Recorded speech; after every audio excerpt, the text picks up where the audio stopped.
জয় গৌর, জয় নিতাই।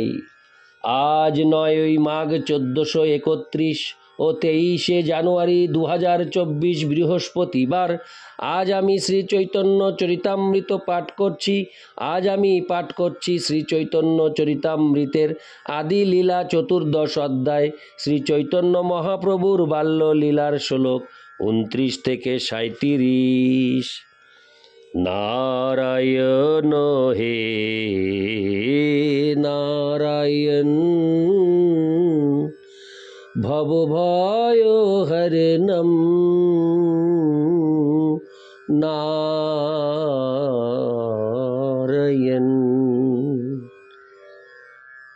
শ্লোক 29। মাটি দেহ মাটি ভক্ষ দেখো বিচারি, অবিচারে দেহ দোষ কি বলিতে পারি। শ্লোকার্থ: এই দেহ হচ্ছে মাটির বিকার এবং খাদ্যদ্রব্যও মাটির বিকার। এই সম্বন্ধে দয়া করে একটু বিচার করে দেখো। কোনো রকম বিচার না করেই তুমি আমাকে দোষ দিচ্ছ, সুতরাং আমি আর কি বলতে পারি। তাৎপর্য: এটি হচ্ছে মায়াবাদীদের দর্শন, যাতে সব কিছুকেই এক বলে মনে করা হয়। দেহের প্রয়োজনগুলি যথা আহার, নিদ্রা, ভয় ও মৈথুন পারমার্থিক জীবনে সম্পূর্ণ নিষ্প্রয়োজন। কেউ যখন চিন্ময় স্তরে উন্নীত হন, তখন আর দেহের প্রয়োজনগুলি থাকে না। আর দেহকেন্দ্রিক যে সমস্ত কার্যকলাপ, তাতে পারমার্থিক বিচার থাকে না।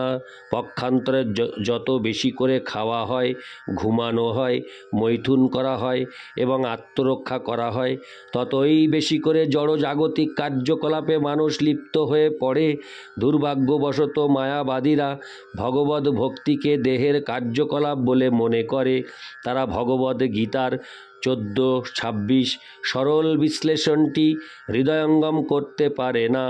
মাংচ জোহব্যভিচারেণ ভক্তিযোগেন সেবতে সগুণান সমতীতৈতান ব্রহ্মভুয়ায় কল্পতে।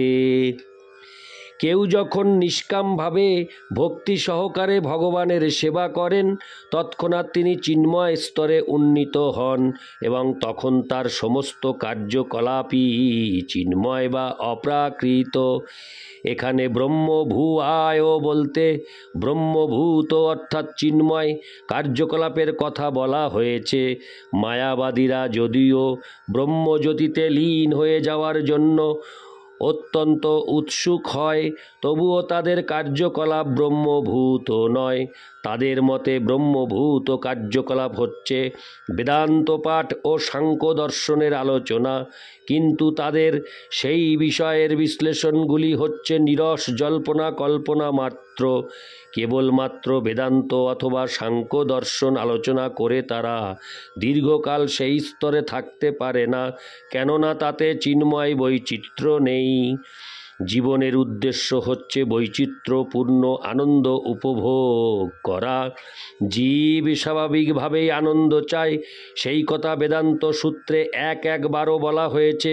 আনন্দময় হো ভাস্যাৎ। ভগবদ ভক্তিতে সমস্ত কার্যকলাপ বৈচিত্র্যপূর্ণ ও আনন্দময়। সেই সম্বন্ধে ভগবদ গীতায় 9:2 বলা হয়েছে, সমস্ত রকমের ভগবদ ভক্তি অত্যন্ত সহজ সাধ্য, সুসুখং কর্তুম, এবং তা নিত্য ও চিন্ময়, অব্যয়ম। যেহেতু মায়াবাদীরা সেই কথা বুঝতে পারে না, তাই তারা মনে করে যে ভক্তদের কার্যকলাপ শ্রবণং কীর্তনং বিষ্ণু শরণং পাদ সেবনম প্রভৃতি। জড় এবং সেহেতু তা মায়া। তারা মনে করে যে এই জগতে কৃষ্ণের অবতরণ এবং তার লীলাবিলাসও মায়া। সুতরাং যেহেতু তারা সব কিছুকে মায়া বলে মনে করে, তাই তাদেরকে মায়াবাদী বলা হয়। প্রকৃতপক্ষে সদ্গুরুর নির্দেশ অনুসারে ভগবানের সন্তুষ্টি বিধানের জন্য সম্পাদিত সমস্ত কার্যকলাপই চিন্ময়। কিন্তু যে মানুষ গুরুর নির্দেশ অবজ্ঞা করে নিজের খেয়াল খুশি মতো কার্য করে এবং মনে করে যে তার অর্থহীন কার্যকলাপগুলি পারমার্থিক, সেটি হচ্ছে মায়া। সদ্গুরুর কৃপার মাধ্যমে পরমেশ্বর ভগবানের কৃপা লাভ করতে হয়, তাই সর্বপ্রথমে গুরুদেবের সন্তুষ্টি বিধান করতে হয় এবং তিনি প্রসন্ন হলে পরমেশ্বর ভগবানও প্রসন্ন হয়েছেন বলে বুঝতে হবে। কিন্তু গুরুদেব যদি আমাদের ক্রিয়াকলাপে অপ্রসন্ন হন, তাহলে সেই সমস্ত ক্রিয়া চিন্ময় নয়।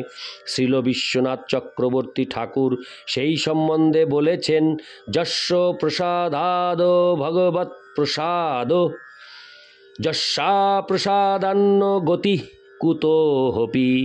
যে সমস্ত কার্যকলাপ গুরুদেবের সন্তুষ্টি বিধান করে তা অবশ্যই চিন্ময় এবং বুঝতে হবে যে সেই সমস্ত কার্যকলাপ ভগবানের সন্তুষ্টি বিধান করে।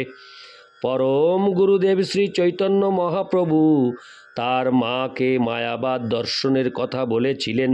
দেহ মাটি এবং খাদ্যদ্রব্যও মাটি। এই কথা বলে তিনি বলতে চেয়েছিলেন যে সব কিছুই মায়া। এটি হচ্ছে মায়াবাদ দর্শন।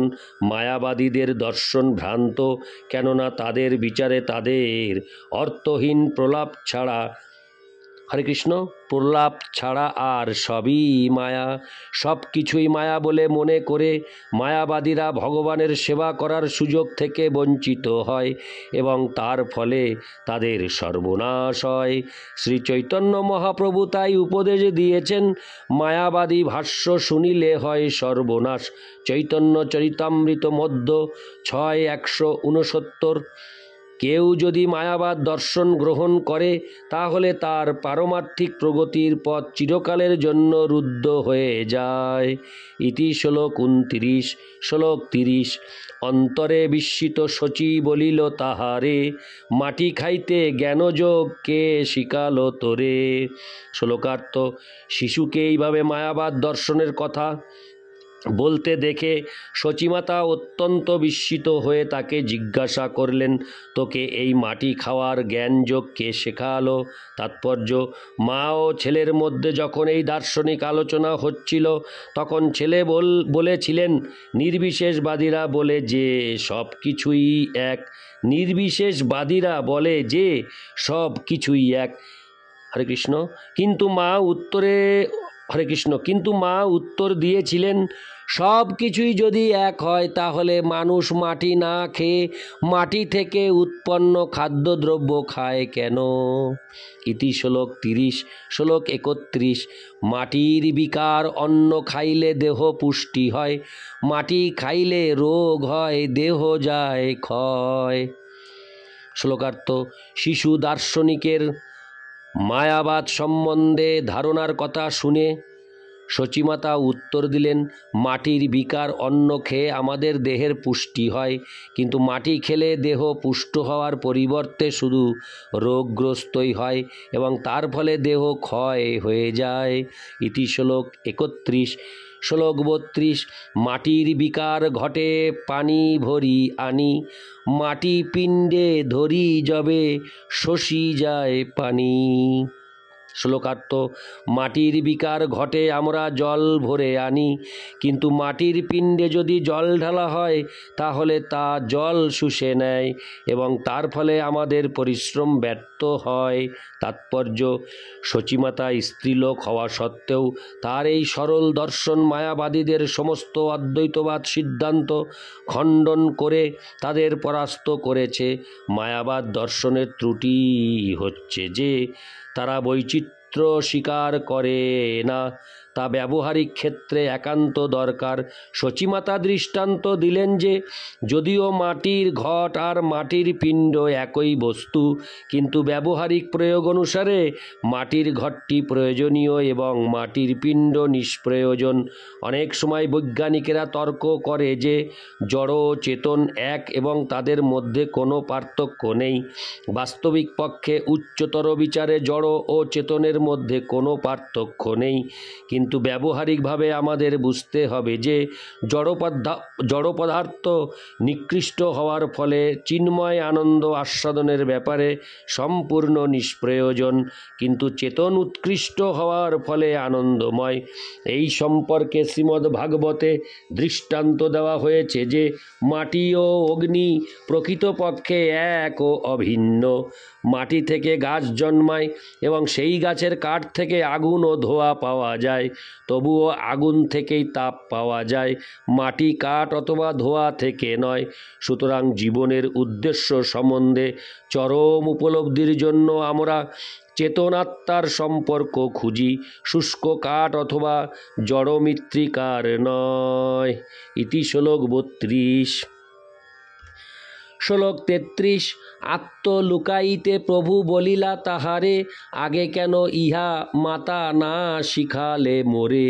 শ্লোকার্থ: নিজের পরিচয় গোপন রাখার জন্য মহাপ্রভু তাকে বললেন, মা, আগে কেন এই তত্ত্ব তুমি আমাকে শেখাওনি। তাৎপর্য: জীবনের শুরু থেকেই যদি দ্বৈতবাদ সমন্বিত বৈষ্ণব দর্শন শেখানো হয়, তাহলে অদ্বৈতবাদ তাকে বিচলিত করতে পারবে না। প্রকৃতপক্ষে সব কিছুই পরম উৎস জন্মাদস্য যত থেকে উদ্ভূত হয়েছে। মূল শক্তি বিভিন্নভাবে প্রকাশিত হয়েছে, ঠিক যেমন সূর্যের মূল শক্তি সূর্যকিরণ, আলোক ও তাপের বৈচিত্র্য নিয়ে প্রকাশিত হয়। যদিও আলোক ও তাপকে তাদের পরস্পর থেকে বিচ্ছিন্ন করা যায় না, তবুও কেউ বলতে পারে না যে তাপ হচ্ছে আলোক অথবা আলোক হচ্ছে তাপ। তাই শ্রী চৈতন্য মহাপ্রভুর দর্শন হচ্ছে অচিন্ত্য ভেদাভেদ তত্ত্ব, অর্থাৎ অচিন্ত্য ভেদ ও অভেদ তত্ত্ব। তাপ ও আলোকের মধ্যে ঘনিষ্ঠ যোগ থাকলেও তাদের মধ্যে পার্থক্য রয়েছে, তেমনি যদিও সমস্ত জড় সৃষ্টি হচ্ছে ভগবানের শক্তি, তবুও সেই শক্তি বিবিধ বৈচিত্র্য নিয়ে প্রকাশিত হয়েছে। ইতি শ্লোক 33। শ্লোক 34। এবে সে জানিলাং আর মাটি না খাইব, ক্ষুধা লাগে যবে তবে তোমার স্তন পিব।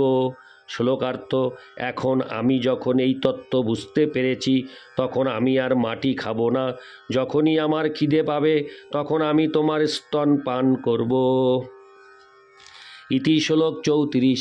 শ্লোক 35।